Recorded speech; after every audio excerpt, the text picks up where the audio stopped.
Então, Capsu, e nós vamos falar agora sobre o contrato da Nintendo que diz que a empresa pode fazer qualquer coisa, pode te bloquear a qualquer momento, né? Está sendo lançado agora o Nintendo Switch 2, que é uma versão mais nova do console da Nintendo, muito bacana, muito legal, gráficos muito bacanas, jogos excelentes. A Nintendo realmente ela tem uma qualidade muito boa, né? Só que ela está botando alguns termos que estão deixando as pessoas assustadas. Esses termos têm o objetivo de coibir a pirataria, segundo eles dizem aqui, mas não é bem isso não, tá? Visa coibir a quebra de contrato do console, né? E bom, o pessoal tem questionado isso porque os termos são realmente muito amplos, né? A Nintendo está dizendo que um usuário no Brasil pode ser bloqueado por qualquer motivo. Literalmente está escrito isso, né? E como é que funciona esse tipo de coisa no caso do libertarianismo, né? A gente não reconhece propriedade intelectual, mas o que a gente está falando aqui não é de propriedade intelectual, a gente está falando de contrato. Essa notícia foi sugerida por A Arca do Peter de Sunguinha perante o Dilúvio, José Souza e várias outras pessoas. Obrigado aí ao pessoal que sugeriu notícias lá no nosso site, no visãolibertaria.com. E obrigado a você que está assistindo o nosso vídeo. Se você gosta do nosso conteúdo, por favor, deixe o seu like e se inscreva aqui no canal, né? Pois bem, a atualização de contrato da Nintendo está colocando esse direito de bloquear o console em qualquer lugar, né? Aqui, ó, o console da Nintendo foi liberado, ele teve um pequeno adiamento devido ao impacto das taxas do Trump, mas já está disponível, você já pode procurar aqui na... Ó, já está à venda aqui no Brasil, aqui, ó, tem várias versões com vários preços aqui, na faixa de 6 mil, 4 mil, 5 mil, tem várias versões aqui dele, alguns vêm com jogos, outros não vêm. Ou seja, é um valor que é caro no Brasil, né? Um valor para aqui no Brasil, 5 mil reais, 6 mil reais de um videogame desse é uma coisa bastante cara. Lá nos Estados Unidos está na faixa de 600, 700 dólares, né? Ou seja, bem mais razoável em termos de valor, mas aqui no Brasil, vocês sabem, tem todos os impostos de importação, é realmente um absurdo isso, né? Além disso, os jogos em si estão na faixa de 400 reais. Caramba, é caro para 400 reais um jogo, né?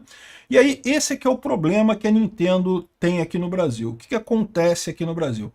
As pessoas compram o console e aí fazem o desbloqueio do console, desbloqueiam o console e daí passam a baixar jogos da internet de graça, pirateados, né? Segundo eles dizem aqui. E isso é que é o problema, é isso que a Nintendo está dizendo. Se você tentar fazer uma coisa dessa, ela pode usar isso daí para tijolar o seu Nintendo. O que é tijolar o seu Nintendo? Ela desativa o Nintendo à distância, tá? Esses consoles todos hoje em dia funcionam ligados à internet, então eles têm que ter uma licença lá da base para funcionar. Se a Nintendo corta esse sinal ou manda uma instrução para o videogame, ele simplesmente para de funcionar e você ganhou agora um tijolo de 4 mil reais, de 6 mil reais, dependendo do tijolo que você comprou aqui, né? Então essa é a situação. O que a Nintendo está alegando é que ela quer proteger a propriedade intelectual deles, evitar a pirataria de jogos. E aí cabe uma observação interessante aqui, né? Primeira coisa, vale a pena comprar esse console por esse preço? Eu acho que está caro aqui para o Brasil. Eu não pretendo comprar. Acho que está caro aqui no Brasil. Gosto muito da Nintendo, gosto muito dos jogos da Nintendo, mas não pretendo comprar esse não. Agora, se você acha que vale a pena, que dá para comprar, né? Então beleza, você compra, não tem problema nenhum, vale a pena isso daí, né? Tá aí o preço. Tá as condições dadas, o contrato tá aqui. No momento que você aceitou o contrato, meu amigo, você tem que cumprir o contrato. O que eles estão dizendo aqui é que se você comprou o console, neste contrato você tem um contrato que você não pode violar, não pode adulterar o seu produto, não pode alterar o código que está ali, que isso seria uma engenharia reversa. Eles falam um monte de coisa aqui, ó, que não pode engenharia reversa aqui, ó. Sem limitação, você concorda que não pode publicar, copiar, modificar, fazer engenharia reversa, arrendar, alugar, descompilar, desmontar, distribuir, oferecer para venda ou criar trabalhos derivados de qualquer parte do serviço da conta Nintendo.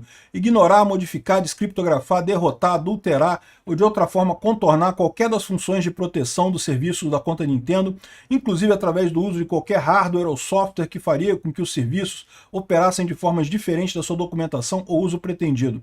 Obter, instalar, usar quaisquer cópias não autorizadas do serviço de conta Nintendo. Explorar o serviço de conta Nintendo de qualquer maneira que não seja para usá-lo de acordo com a documentação. Ou seja, a preocupação deles é que você desbloqueie o seu console e passe a rodar jogos de outros lugares.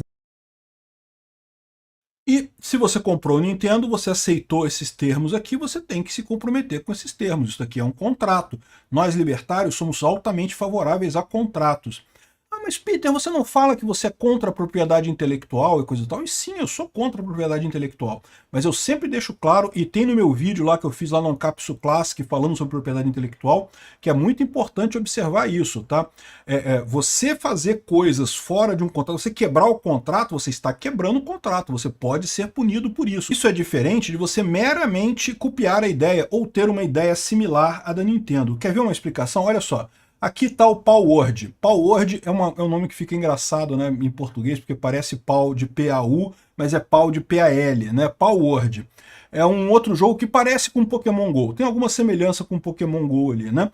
E a Nintendo processou a empresa que faz o Palworld, dizendo que é muito parecido com Pokémon e não sei o que lá, e cobrando uma grana. Eu não sei que fim tem isso daqui, eu nunca joguei esse Palworld. Eu jogo Pokémon GO e coisa e tal. Isso daqui é a propriedade intelectual que não existe.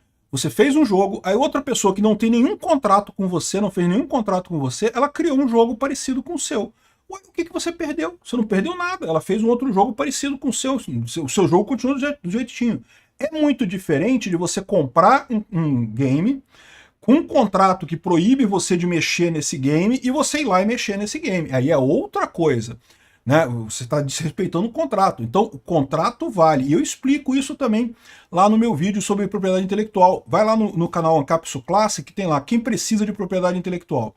Se você, por exemplo, você vende um livro para alguém com um contrato dizendo você não pode copiar esse livro, se a pessoa copiar esse livro, fizer uma cópia Xerox do livro, a pessoa que comprou de você, que assinou o contrato com você, está rompendo o contrato. Essa pessoa pode ser punida.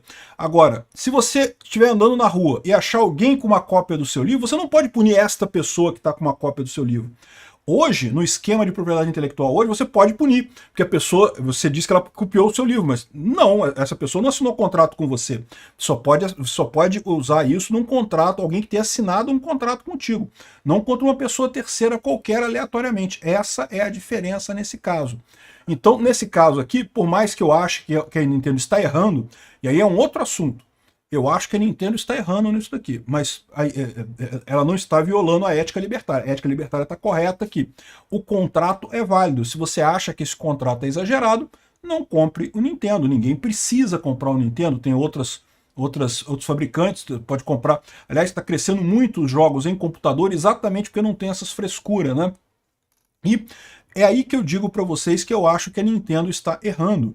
Porque a verdade é que quando as pessoas começam a fazer esse tipo de coisa, de adulterar o console para conseguir rodar joguinho e coisa e tal, joguinho pirata, é porque está realmente caro demais isso. Esse preço está irreal para o mercado brasileiro. A pessoa, se pudesse pagar, ela pagaria mais barato. Então o fato de ela estar fazendo isso não quer dizer que ela vá comprar ao invés disso. Entendeu? Essa pessoa não vai comprar de qualquer forma o jogo porque está simplesmente muito caro para ela.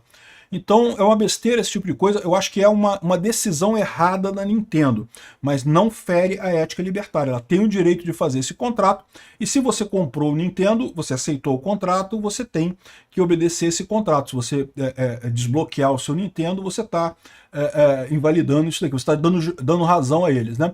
É um caso diferente do caso aqui do Palworld, que eu acho que a Nintendo está errada, porque, mas é parecido com o jogo Pokémon GO. Tá, mas e daí? Não é a mesma coisa? E mesmo que fosse a mesma coisa, igualzinho, qual o problema? Você não perdeu nada, você continua sendo o Pokémon GO original, o Pokémon original lá. Enfim, essa é a história no final das contas, né? Essa é a distinção que eu acho importante de fazer. E o pessoal está preocupado, muita gente aqui no Brasil está preocupado com esse tipo de coisa porque os jogos estão ficando muito difíceis, estão ficando muito caros para o brasileiro. Agora, esse tipo de coisa é culpa do Lula, né? É culpa dos impostos abusivos aqui no Brasil. O Lula estava falando outro dia, né, que não porque eu cresci ouvindo o Ronald Reagan e a Margaret Thatcher dizendo que tem que baixar tarifas e coisa e tal, e agora o Trump bota tarifas altas. E bom, eu critiquei o Trump por isso também. Eu falei que o Trump está fazendo besteira com essas tarifas do Trump. Mas a verdade é que o Lula botou um monte de tarifa aqui no Brasil também. Ou seja, o Lula está falando essas coisas, mas ele faz muito pior do que isso. O Brasil tem tarifas altíssimas que não se justificam de forma alguma para importar coisas do exterior, né? E esses videogames e jogos, a questão é essa, muito isso daí mesmo, no final das contas, né? Enfim, espero ter explicado essa questão da propriedade intelectual versus assinatura de contrato. Há uma distinção importante aí. Obrigado por assistir o vídeo até o final. Além de curtir, compartilhar e se inscrever no canal, considere se tornar patrocinador com valores a partir de R$ 1,99. Clique no botão Seja Membro abaixo para saber as condições e vantagens de patrocinar o canal. Mais informações sobre o nosso projeto, visite nossos sites indicados na tela.